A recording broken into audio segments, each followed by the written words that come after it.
Salut à tous, bienvenue à l'édition francophone des actualités FinTech. On est de retour, mon nom est Nicolas Béliveau. Mon nom est Pascal Van Vinendal. Et aujourd'hui, on va faire le sommaire des actualités en FinTech de la dernière semaine. Tout d'abord, on va commencer avec Visa qui achète Plaid pour 5,3 milliards de dollars, le nouveau fonds Startup de la France d'un montant de 5 milliards, et Lendesk, une entreprise de Vancouver qui lance une nouvelle application qui s'appelle Lendesk Spotlight. Donc, tout d'abord, on va parler de l'acquisition récente qui a été annoncée hier de Visa. Ce n'est pas encore finalisé, mais ils ont déjà dévoilé tous les détails de la transaction. Donc, ça s'annonce à 5,3 milliards, qui est quand même une somme astronomique. Et pour ceux qui ne connaissent pas ce que fait Plaid, c'est un agrégateur de données qui œuvre dans le domaine financier, qui accède vos informations bancaires, d'institutions financières ou d'autres sources de données afin de les transmettre à des applications FinTech. Donc, en moment présent, ils ont plus de 200 millions de comptes utilisateurs qui ont demandé à une application FinTech d'aller gruger les données de votre compte bancaire pour avoir l'information telle que votre balance, votre solde, les assets que vous détenez, votre identité, votre revenu et d'autres informations de toutes les transactions courantes que vous pouvez avoir afin que ces applications FinTech-là peuvent vous offrir de meilleurs services et de produits parce que souvent, derrière, en back-end, ils ont besoin d'avoir de l'information sur vous et souvent en continu. Et c'est impossible pour vous de l'entrer manuellement. Donc, eux, dans le fond, vous le donnez, si c'était en personne, c'est comme si je demandais à Pascal d'aller dans mon compte bancaire, prendre cette information-là afin de me rendre un service ou me dire combien en moyenne je dépense. C'est le même processus physique, mais qu'une application est fait. Et dans le fond, oui, c'est du screen scraping, comme on appelle en anglais. Et c'est intéressant à voir parce qu'en 2020, le Open Banking va être une thématique fort importante, fort intéressante. Et ça va être intéressant de voir comment Plaid vient en jeu avec les nouveaux protocoles de Open Banking. Parce que théoriquement, on ne va plus avoir besoin de faire du screen scraping. On pourrait avoir directement accès aux bases de données et les utilisateurs pourront avoir le ownership de leurs données. Tout à fait, c'est vraiment intéressant. Et en plus, Plaid est utilisé par beaucoup de FinTech aux États-Unis. Elle est concentrée principalement sur le marché américain. Il y a des applications très connues comme Betterment, Venmo, qui est l'entreprise de micro-paiement, qui est très populaire chez les milléniaux, où quand tu t'envoies un paiement, tu peux commenter ton paiement et partager sur les réseaux sociaux. Peut-être qu'à nos grands-parents, à nos parents, ça les intéresse absolument pas, mais à nouvelle génération, ils sont très intéressés, donc c'est très intéressant. Et surtout, c'est que Visa a vraiment cette logique de dire, ok, il y a l'open banking qui arrive, et être dans ce milieu-là, c'est crucial. 100%. Donc, Visa, leur but derrière tout ça, c'est d'être un partenaire avec les entreprises FinTech, d'ouvrir leur marché potentiel parce que Plaid est déjà fort présent, mais dans les différents verticaux, ils ont juste une pénétration d'environ 5%. Donc, il y a encore beaucoup d'espace pour l'innovation, mais aussi pour de nouveaux clients et évidemment accélérer leurs revenus et leur marge de profit, quoi. Tout à fait. C'est Plaid, pour vous donner une idée, on a une entreprise similaire au Canada, Flinks à Montréal, qui d'ailleurs vient d'annoncer la nomination de... Le nouveau CRO, tout à fait. Chief Revenue Officer. Donc c'est vraiment intéressant. On va passer sur l'autre continent, sur le vieux continent. On passe en France où le président Emmanuel Macron a annoncé la création d'un fonds de 5 milliards avec des partenaires privés et publics afin d'aider le financement d'entreprises en démarrage, des startups plus sur le late stage, c'est-à-dire les fonds après le série A et le série B.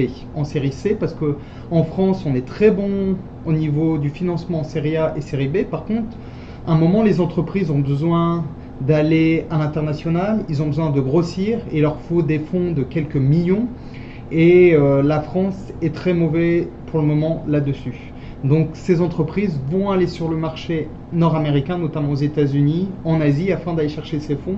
Et Emmanuel Macron veut continuer ce partenariat avec les entreprises et les VC, les venture capitalistes, dans le reste du monde. Par contre, ils voudraient que des partenaires comme Generali, AXA, qui créent un fonds ensemble afin d'aider ces startups qui ont besoin de cette demande de financement. En France, on a beaucoup de bons produits, mais on a du mal de créer, comme on appelle dans le langage des startups, des unicorns, c'est-à-dire des entreprises qui lèvent plus de 100 millions Voilà, ouais. de fonds. Ouais. Et donc, c'est important à noter, c'est pas uniquement pour les fintechs, ce fonds de 5 milliards, c'est pour la French Tech, comme on les appelle en général. Mais bien sûr, et surtout, comme tu l'as dit, avec le Brexit, ça peut causer Tout à fait. de quoi d'intéressant.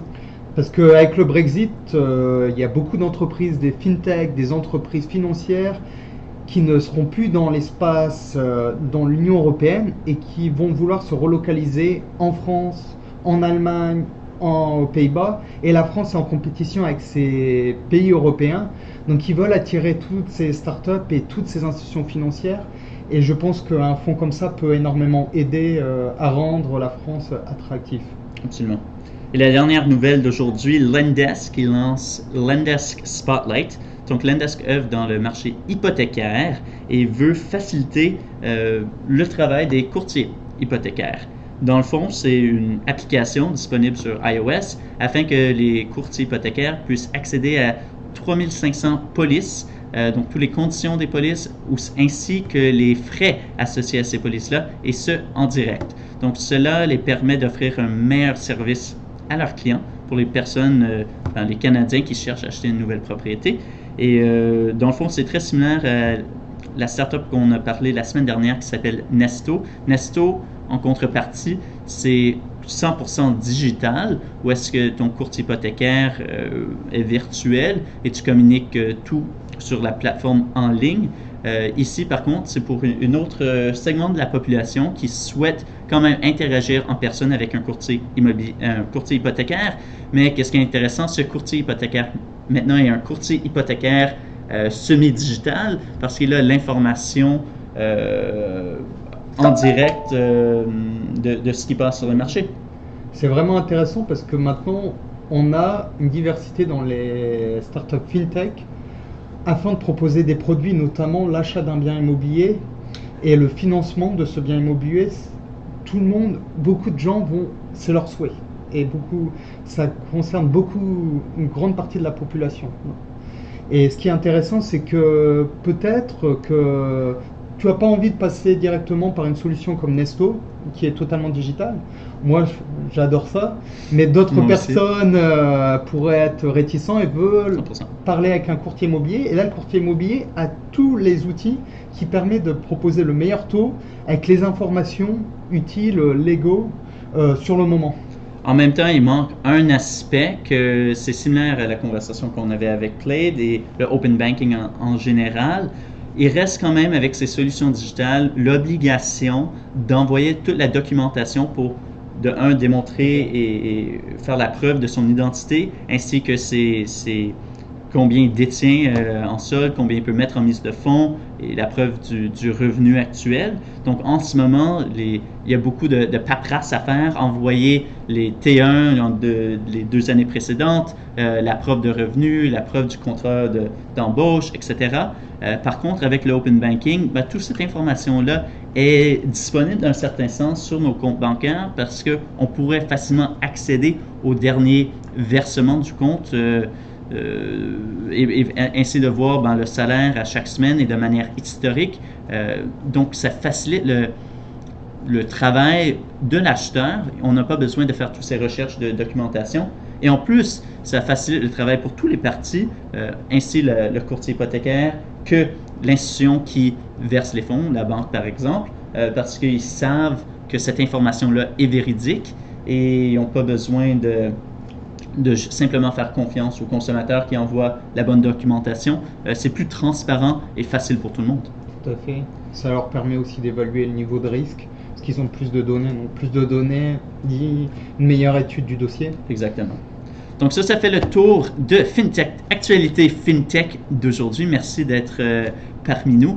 Et on se voit la semaine prochaine pour une autre édition des actualités FinTech. Passez une excellente semaine. À très bientôt. Merci, à bientôt.